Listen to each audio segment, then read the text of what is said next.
இந்த சம்பவம் கர்நாடக மாநிலத்தின் கல்லபுரகி புறநகர் பகுதியில் இன்று அதிகாலை நடந்துள்ளது.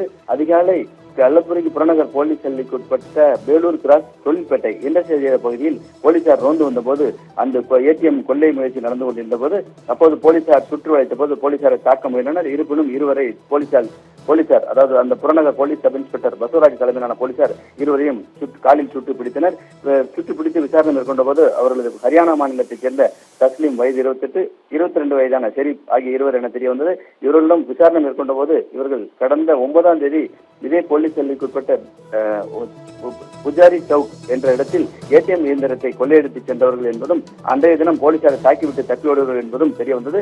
தற்போது இவர்களிடமிருந்து அன்றைய தினம் கொள்ளையடிக்கப்பட்ட 18 லட்சம் ரொக்க பணத்தை பறிமுதல் செய்து இருவரையும் அங்குள்ள டிராமா கேர் என்ற அரசு மருத்துவமனையில் சிகிச்சையாக தஸ்லீம் மற்றும் ஷெரீப் ஆகிய இரு குற்றவாளிகள் அனுமதிக்கப்பட்டுள்ளனர். காயமடைந்த போலீசாரும் தற்போது மருத்துவமனையில் அனுமதிக்கப்பட்டுள்ளனர். தற்போது சம்பவ இடத்தில் போலீசார் ஆய்வு மேற்கொண்டு வருவது குறிப்பிடத்தக்கது.